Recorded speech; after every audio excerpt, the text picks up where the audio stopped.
There's a simple way to get all the entertainment you love without all the hassle. DirecTV Stream brings your live TV and on-demand favorites together like never before, which means you can watch your favorite sports, movies, and shows all in one place. And the best part? There's no annual contract. So stop waiting and get your TV together with DirecTV Stream. You can learn more at directtv.com. That's directtv.com. Compatible device required. Content varies by package.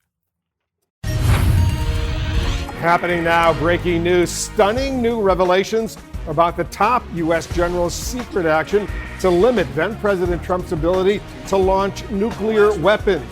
The new Bob Woodward book detailing high-level fears that Trump was going rogue after the January 6th insurrection. Also tonight, Californians are in the final hours of voting, deciding whether to fire Democratic Governor Gavin Newsom. President Biden lending his support as Democrats declare the election a referendum on Trumpism, and a GOP challenger borrows from the ex-president's playbook. And a CNN investigation of Trump's pressure campaign to overturn the 2020 election. The calls, the texts, the voicemails, and more. Plus, how his lies are still threatening the nation. We want to welcome our viewers here in the United States and around the world. I'm Wolf Blitzer. You're in the Situation Room.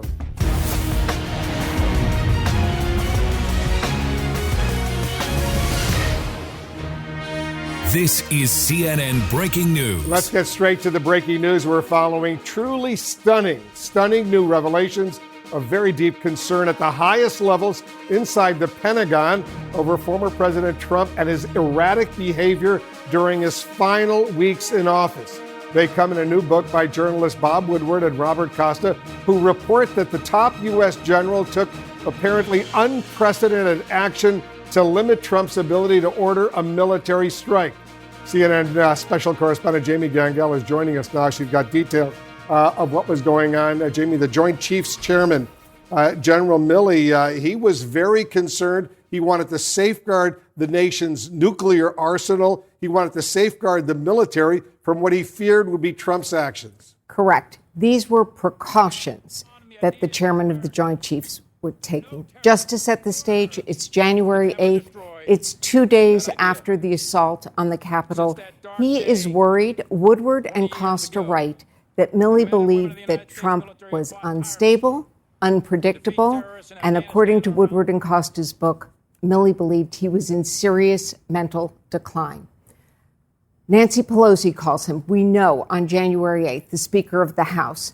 She calls him, and she is also worried about the nuclear weapons. So in the book, Woodward and Costa have an exclusive transcript of that phone call. And let me just read to you.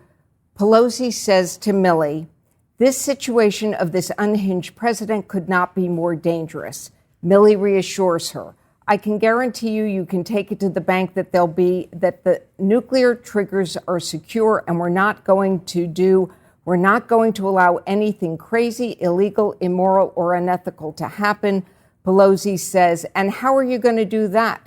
Going to take the football away from him or whatever it is? She's third in line of succession. She knows what the football is. Milley gets off the call and he's worried. He knows that from intelligence, China has been on edge about Trump. He saw what happened at the Capitol and he thinks to himself, Pelosi is right, according to Woodward and Costa, and he decides to take an extraordinary action. And Woodward and Costa write that General Milley calls an extraordinary meeting. He brings together the generals and officials from the Pentagon's war room.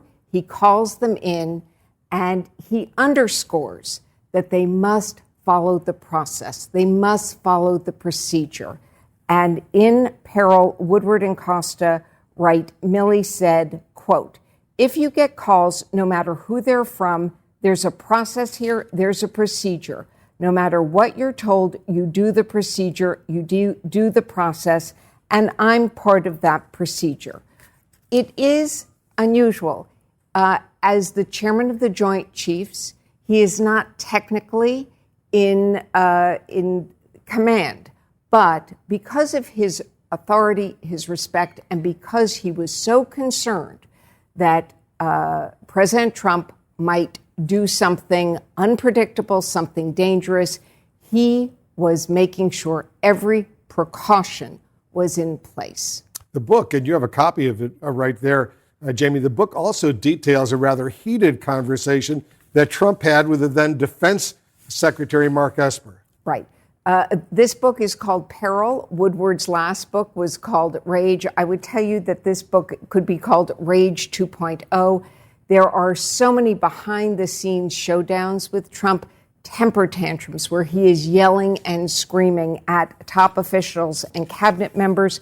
This is one where right after those protests in Lafayette Park, you may remember then Defense Secretary Mark Esper comes out and he says, has a press conference and says there's no reason for an insurrection act.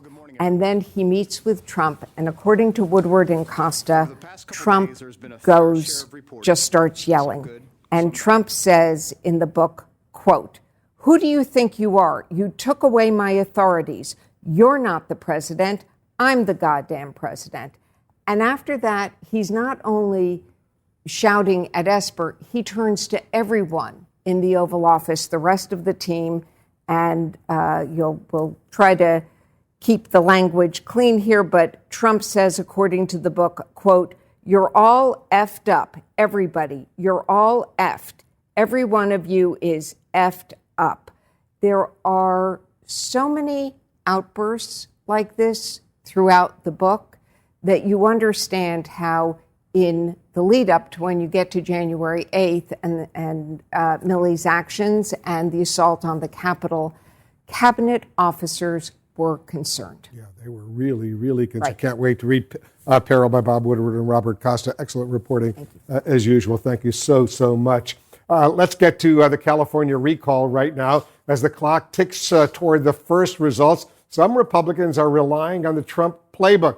Our senior national correspondent, Kyung La's out in Sacramento for us. Kyung, not a single vote has been reported yet, but Republicans already are planting seeds of doubt when it comes to election integrity. Update our viewers. Give us the latest. Those Republicans are Donald Trump himself and then the leading Republican challenger here to Gavin Newsom, Larry Elder. He has been, in these final notes of the recall election, been talking about baseless election fraud theories. He's been throwing it out there, saying that he's posted a website where people can report things, that he's hiring lawyers. I want you to take a listen to what he said just a short time ago. So many people are going to vote yes on the recall. There won't be any question about the outcome. I just hope my opponent is willing to accept the results when he loses. I have every hope that this election is going to be free of fraud and it's going to be one of integrity. I want to point out, Wolf, that not a single vote has been counted yet. The actual vote count does not take place until after all the polls close here at 8 p.m. Pacific time. Those ballots are sorted, but they're not actually counted until that time. The Newsom camp says that they are prepared to respond if necessary. And at this point, they're trying to connect Elder to the larger Republican Party, saying that this will be the coming attraction for 2022 and 2024 in other contested races and other non-contested races across the country. So as far as where this stands right now, I mentioned that they haven't been counted yet. Ballots, though, still are being counted as they're coming in. The actual numbers of them, 9.1 million ballots have been cast so far, 52% by Democrats, 26% by Republicans. The Newsom campaign says that is in part because they've been so successful in getting Democrats engaged on that national message, Wolf. All right, we'll see what happens later tonight. Kyung La reporting for us. Thank you very much. Meanwhile, the Secretary of State, Antony Blinken, was back in the hot seat once again today, facing bipartisan criticism from lawmakers as he defended the chaotic U.S. withdrawal from Afghanistan. CNN national security correspondent Kylie Atwood has details. Secretary of State Tony Blinken back in front of Congress for a second grilling, this time in person, defending the administration's response to the collapse of the Afghan government. And the military, placed on standby by President Biden, was able to secure the airport and start the evacuation within 72 hours. And yes, that evacuation was an extraordinary effort under the most difficult conditions imaginable. While Blinken faced bipartisan criticism for the withdrawal, information from State, the Pentagon, and the White House has often been vague or contradictory. This was obviously a fluid and difficult situation. Frustration among many members was high, and this has to improve. the hearing on the end of America's longest war became a partisan battle. The administration is paying itself on the back for this evacuation is like an arsonist taking credit for saving people from the burning building he just set on fire. The lack of accountability in this administration is shocking to me. I want to know where that outrage was during the negotiations by the Trump administration and former Secretary Pompeo when they were giving away the rights of women and girls.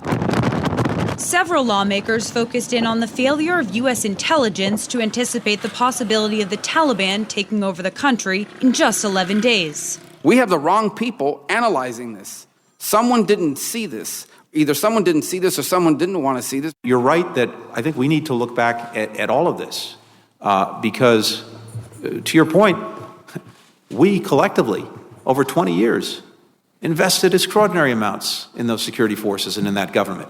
When it comes to the way forward, Blinken said the administration is keenly focused on around 100 U.S. citizens that remain in Afghanistan, prioritizing them above thousands of U.S. green card holders who are still there. In terms of legal permanent residents, is your priority just as high to get them out as it is to get out citizens, or is there a different level of commitment for a legal permanent residence return to the United States relative to a citizen? Senator, our number one priority is American citizens, and that has, I think, long been the case in this situation. Given the wide-ranging questions about the withdrawal, many of which remain, the top Democrat on the committee also voiced frustration that Defense Secretary Lloyd Austin had not accepted his request to testify alongside Blinken. I may consider the use of committee subpoena power to compel him and others over the course of these last 20 years to testify. Now, we should note that Secretary Austin had already agreed to testify before another committee on the Hill later this month on Afghanistan, which may be one of the reasons that he didn't come to the hearing today. One of the other things that Secretary Blinken got asked about was that recent U.S. drone strike that the U.S. military said killed an ISIS-K operative. There are now questions about that claim, given investigations by news outlets, including CNN. Blinken was asked if that strike actually killed an ISIS-K operative or an aid worker. He said he didn't know. He doubled down and said the reason he doesn't know is because there is an investigation into that is ongoing. Wolf. All right, Kylie, thank you very much. Kylie Atwood reporting. Just ahead, we're getting new details on Donald Trump's pressure campaign to overturn the 2020 presidential election. Hello, Francis. How are you? Hello, Brad and Ryan and everybody. Bill, it's Rudy Giuliani. You're going to hear from local election officials who were on the other end of very disturbing calls, texts, and voicemails. The CNN investigation is next. It's summer, which means that millions of people are on the roads, heading to and from vacation. Seeing that check engine light come on can cause major anxiety. It's never a good feeling, especially if your car's no longer covered under a warranty. And if your car is out of warranty, that light can signal expensive car repairs. This is where CarShield comes in. CarShield picks up where your warranty left off, offering vehicle service plans that can cover expensive repairs, like your engine, transmission, and AC, which could save you thousands of dollars. Here's how it works. When your car needs repairs, use your favorite mechanic or dealership, and CarShield pays them directly. That's it. It's not just a protection plan, it's peace of mind. Get a free quote by calling 800-416-6522 or visit carshield.com. That's 800-416-6522 or carshield.com to get your free quote. Angie's List is now Angie. Whether you need help with routine maintenance or you're planning your dream renovation, Angie connects you with top local pros who can get the job done right. It's easy to see reviews, compare quotes, and instantly book hundreds of projects. Plus, when you book and pay through Angie, they'll cover your project up to the full purchase price, plus limited damage protection with their happiness guarantee. Check out Angie.com. And for more on the happiness guarantee, go to Angie.com/happiness-guarantee.htm. Right now, we're getting a new window into the Republicans' embrace of Donald Trump's big lie. Check out our exclusive new CNN poll. It shows a majority of Republicans say believing Trump won the 2020 election is important to being a member of the GOP. 36% say it's very important. 23% say it's somewhat important. This, as we're learning more right now about the ways Trump and his supporters have actually threatened American democracy. Trump not only insisted he won the election, he lies. His lies made millions and millions of Americans doubt the U.S. election system. He relentlessly pressured local election officials and the Department of Justice to help reverse the results of the election. And when that didn't work, his supporters turned to changing voting laws across the country. To understand how dangerous this is for our democracy, you have to take a closer look at the entire scope of the actions by Trump, his inner circle, and Republican politicians who are clinging to his lies. And it started on Election Day, and it's still going on right now. CNN senior investigative correspondent Drew Griffin joins us with an in-depth look. Drew. Wolf, CNN spoke to more than a dozen state and county officials involved in elections for this special report, many of them Republicans. They all expressed concerns about the future of the United States, that Donald Trump's big lie could change this nation forever. Donald Trump's attempt to subvert the election started long before anyone voted. We're not going to lose this except if they cheat. Continued on election night. We want all voting to stop. Sparked an attempted insurrection. We fight like hell. As disgraceful as Trump's public words were, behind the scenes, Trump and his inner circle were using all the powers of the presidential office to cheat. Not to stop the steal, but to start it. It was an attempt to undermine the will of the people. It was profoundly anti-democratic and potentially criminal. The 45th president of the United States tried to coerce the Department of Justice to lie on his behalf, while also strong-arming state and local election officials to overthrow the election. There's no question that our democracy is at a breaking point. In the weeks following the election, Trump and his inner circle would wage a high-pressure campaign. Hello, Francis. How are you? Hello, Brad and Ryan and everybody. Bill, it's Rudy Giuliani. At least 30 contacts between Trump and Republican officials in crucial states, Georgia, Michigan, Pennsylvania, and Arizona. This is the White House operator. I was out to dinner with friends, and a phone call came in from Washington, D.C., of a number I did not recognize. Clint Hickman, a Trump supporter, who was then the chair of the Maricopa County, Arizona Board of Supervisors, couldn't believe it. I was calling to let you know that the president's available to take your call if you're free. Hickman let the call go to voicemail. Days later, the White House operator called back. Hickman again refused to pick it up. Obviously, I thought it was going to be something to do about election and operations, and I was not prepared to talk about that. The governor of Arizona had already certified it. The attorney general of Arizona and the secretary of state had certified it. Records now reveal dozens of text messages and multiple phone calls from the White House, from Rudy Giuliani, and also the head of Arizona's Republican Party. I just talked to President Trump, and he would like me to talk to you. Trying to put pressure on the Maricopa County Republican supervisors to intervene in a free and fair election that Joe Biden won. Supervisor Bill Gates believes it was an attack on the Constitution. I saw that a voicemail had popped up. It was just unbelievable to hear, instantly I knew who it was. I knew that voice, Rudy Giuliani, America's mayor. Bill, it's Rudy Giuliani, President Trump's lawyer.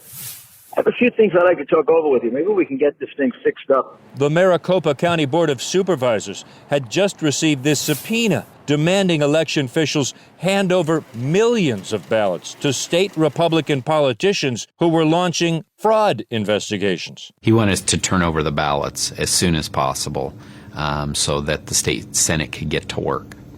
Get to work doing.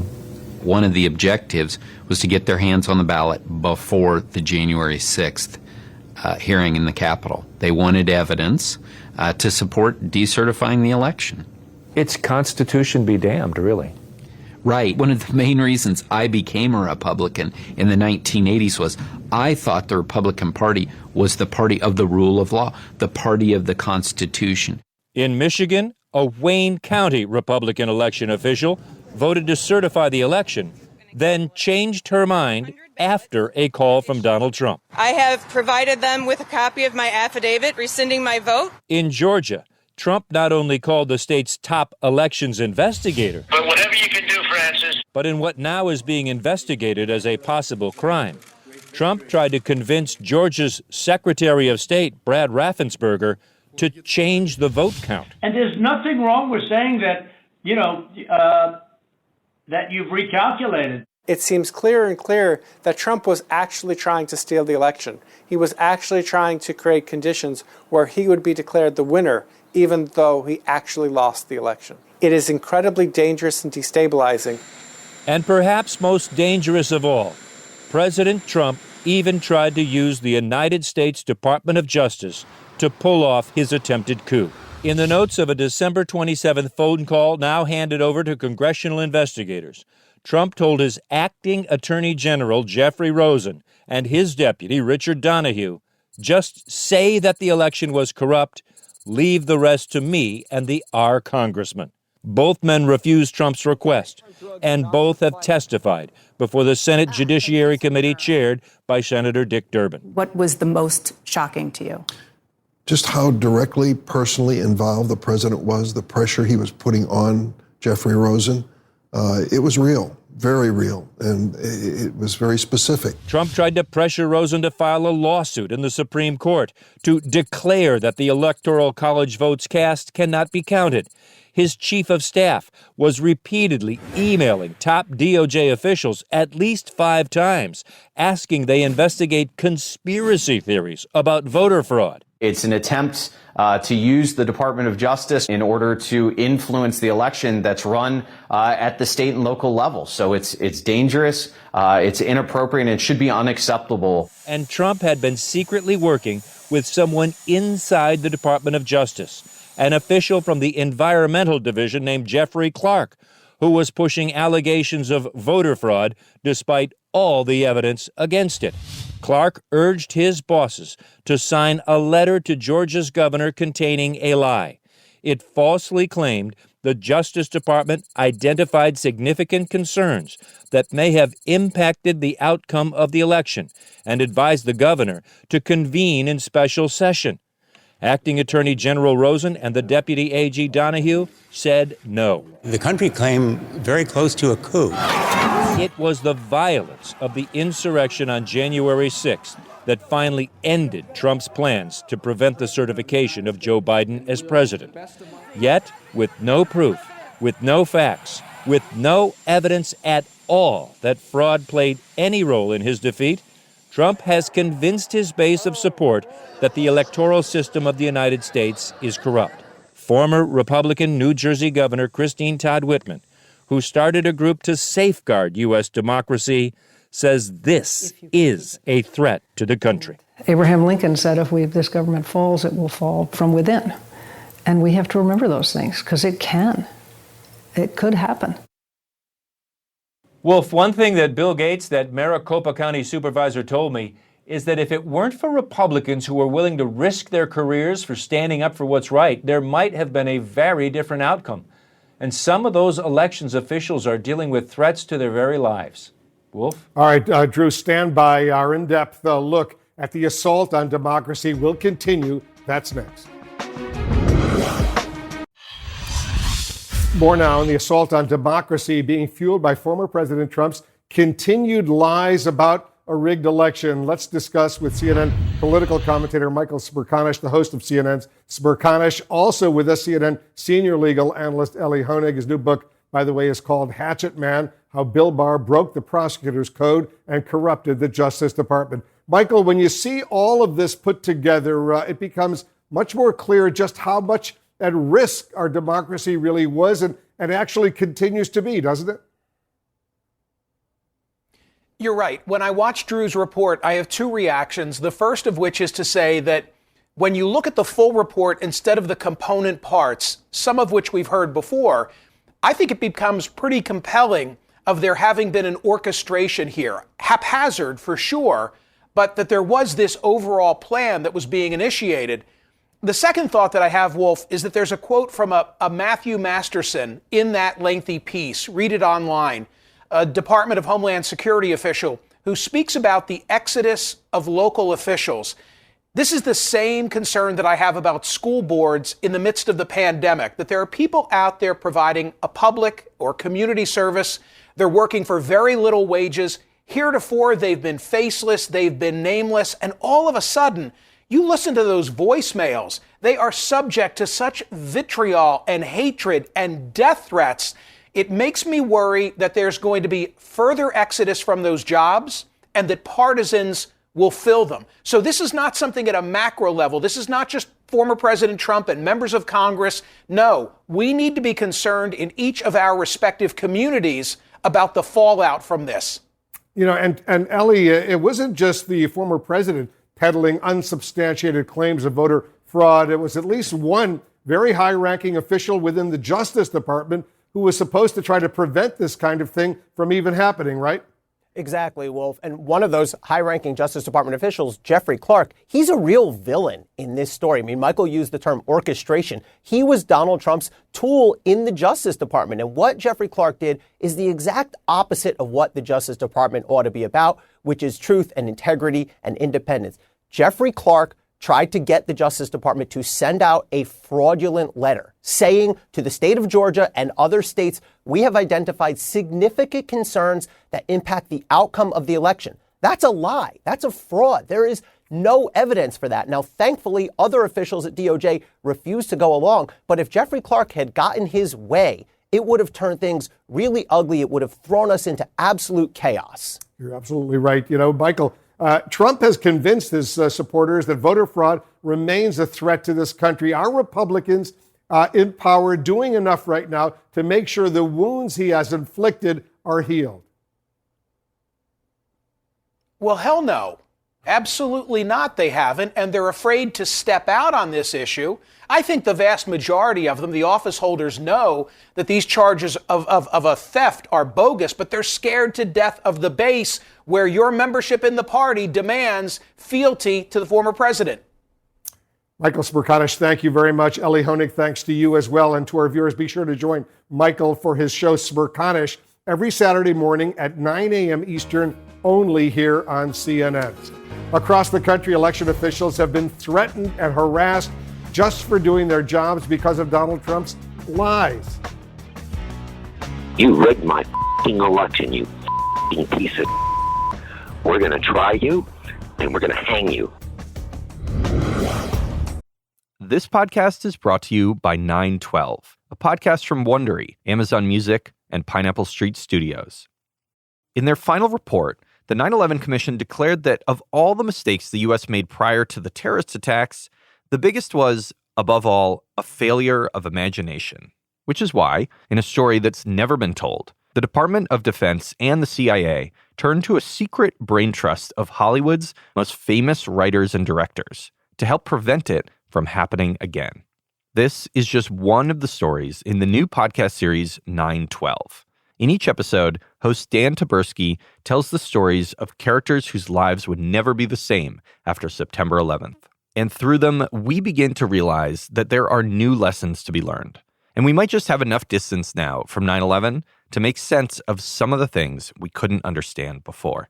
Follow 912 wherever you get your podcasts, or listen to all 7 episodes right now on Amazon Music or with Wondery Plus. Earn money back when you buy gas and other essentials with Get Upside, the innovative cashback platform. Here's how it works. Open the Get Upside app and claim an offer. Check in at the business, choose which credit or debit card you're using, and then check out as usual. After that, your Get Upside account is credited with real money, not points or coupons. And you can cash out at any time. It is easy to use, and there's no limit to the amount you can earn. In fact, $1 million are being earned by Get Upside users each week in cashback rewards. Download the free Get Upside app now in the App Store or Google Play and save up to 25 cents per gallon when you buy gas. And when you use promo code TANK, you get an additional 25 cents per gallon bonus on your first tank. That is up to 50 cents per gallon of savings on your next fill up. So just download the free Get Upside app and use promo code TANK. One of the dangerous consequences of Donald Trump's big lie is that tens of millions of Americans mistakenly believe Trump actually won the 2020 election. Some of them are threatening violence against election officials for just doing their jobs. Let's bring back CNN senior investigative correspondent Drew Griffin. Drew? There are two things happening all across the country, Wolf, and at an alarming rate. Both are dangerous to democracy. Threats against election officials, which are causing some to quit, and laws in more than a dozen states that change the rules on voting. We have to warn you, some of the language you're about to hear is very graphic. In Milwaukee, Elections Executive Director Claire Woodall-Vogue has been bombarded by hate ever since an extremist right-wing website, Gateway Pundit, published lies about her. You rigged my fucking election, you fucking piece of shit. We're going to try you, and we're going to hang you. We're coming for you, Claire. I really sincerely hope you get what's coming to you, you fraudulent fuck. What was your immediate reaction to what was on that machine? It's frightening because there are crazy people out there, and while it might just be them blowing off steam, I think it's clear that they believe it, and I think only someone who truly believed it would act on it. How many threats do you think you have gotten? I think over 150. 150 threats?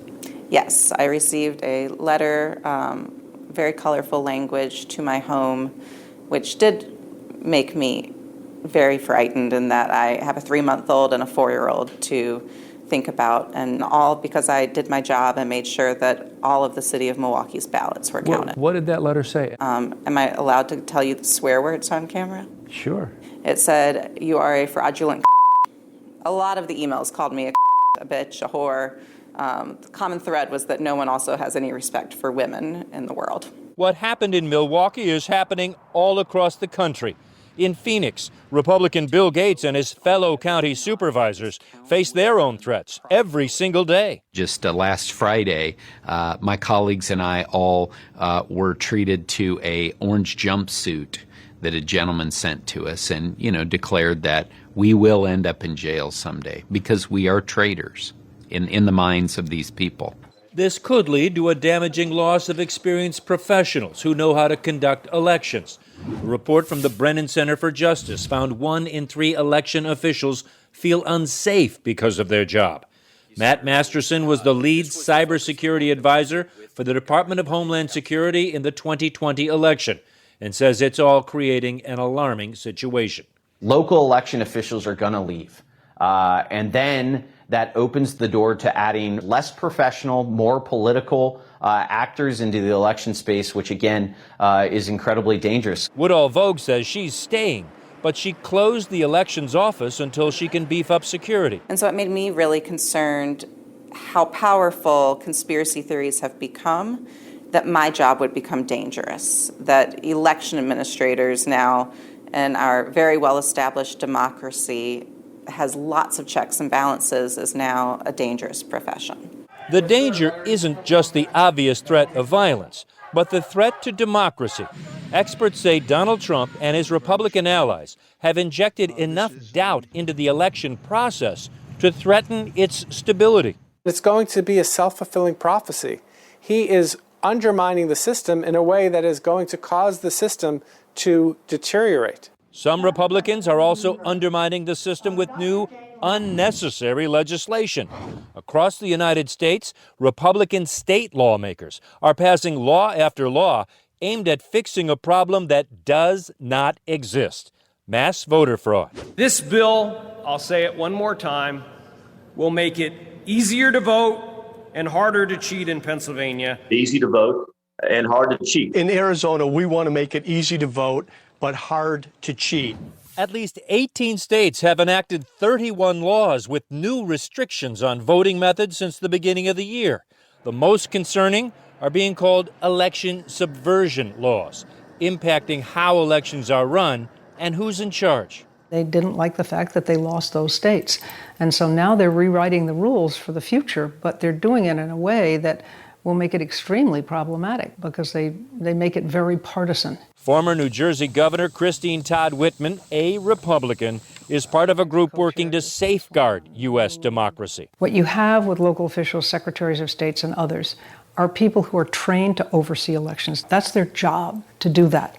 Now what you see in these states like Texas, Arizona, Georgia, is they're starting to pull that back and put it in the hands of the legislatures, the political legislatures. Case in point, Georgia's Election Integrity Act of 2021, 98 pages long. It was signed into law in March by Governor Brian Kemp, repeating that Republican mantra. This bill makes it easy to vote and hard to cheat. Among its provisions, it strips power from the Georgia Secretary of State and allows lawmakers to intervene in how counties administer and count the vote. Sounds like it makes it easier for the politicians to cheat. You could have that perception. You're going to have your ID with you. Tani Adams is Heard County, Georgia's elections supervisor. Oh, I believe it's a massive power grab. The Secretary of State has been removed as a voting member of the State Election Board. Basically tossing the Secretary of State aside for a political person. Exactly. In Arizona, Republican legislators have made their power grab blatant, passing a law that strips some election oversight powers from the Arizona Secretary of State, currently a Democrat, and gives them to the Arizona Attorney General, currently a Republican. It expires in less than 2 years, making sure it's a Republican who oversees any disputes in the important midterm elections. Gates says his party's big lie about vote fraud is getting way out of hand. I'm worried about the people who look at this now. They've listened to their leaders, their Republican leaders, and they're now convinced that our system is corrupt, that there's this large conspiracy. And we've yet to see many Republicans speak out and tell people, no, the election was fair. It's time to move on. Enough is enough. In Texas, which Trump won, Republican legislators passed a law that bans drive-through and 24-hour voting favored in heavily minority Houston and creates new hurdles for mail-in voters. The Texas legislation also makes it a crime for election workers to interfere with partisan poll watchers. We're at a tipping point as a nation, and our democracy is at stake. Democratic legislators like Carl Sherman fled the state, trying to prevent a vote on the bill. The standoff ended after 38 days. It matters because we've got a long history of cherry-picking who can vote and who cannot vote. If all these election laws being surfaced in Republican-led states seem like a coordinated effort, that's because it is. We have honed in on these 8 specific focus states. A former Trump administration official who now heads up the conservative Heritage Action for America said the group had made recommendations to several states, which ended up in election-related bills. From there, as we create this echo chamber, we're working with these state legislators to make sure they have all of the information they need to draft the bills. In some cases, we actually draft them for them, or we have a sentinel on our behalf give them the model legislation. So it has that grassroots, from the bottom up type of vibe. Donald Trump's big lie and his party's willingness to go along with the facade is now the biggest threat to free and fair elections we face. It used to be unthinkable to contemplate election subversion in the United States. It's now not only become thinkable, but become something that we need to spend the next few years guarding against. It is the greatest danger facing American democracy today. It's dangerous, Wolf, because it's destabilizing, according to all the election officials and experts we talk to.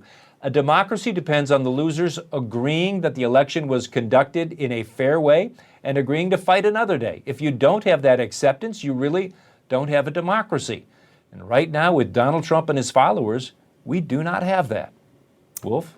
CNN's Drew Griffin with truly excellent reporting. Coming up, countering the assault on democracy, we're going to talk about what's being done and what should be done with the former Attorney General of the United States, Eric Holder. There you see him. He's standing by live. We will discuss when we come back.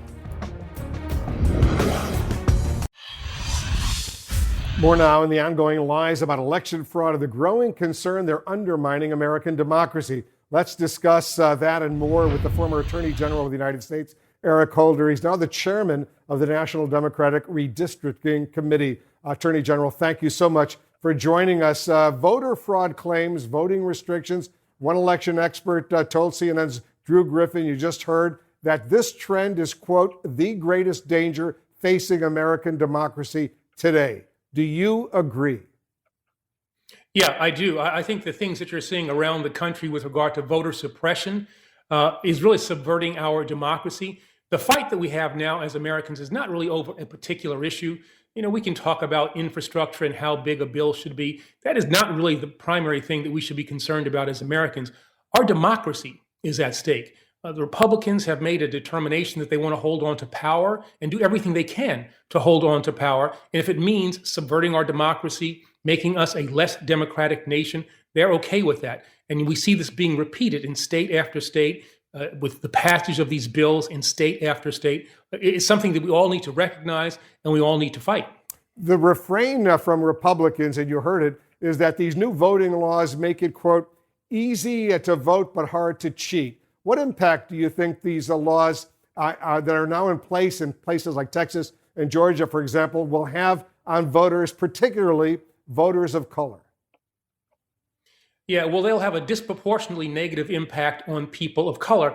But I think people need to understand they want to make it more difficult for people who are not like-minded voters, make it more difficult for those people to vote. So if you live in the suburbs, if you are a young person, you're targeted as well. They're coming for your vote as well. You know, the measures that they have put in place are nakedly partisan. You know, they talk about not allowing people in Texas, for instance, to vote on a 24-hour basis when it was done in the past election without any indication of fraud. They want to make it more difficult to use the mails to cast ballots. They want to make it more difficult to drop off your vote at these ballot boxes. All of these things are designed to keep certain people away from the polls, make it more difficult for people to vote.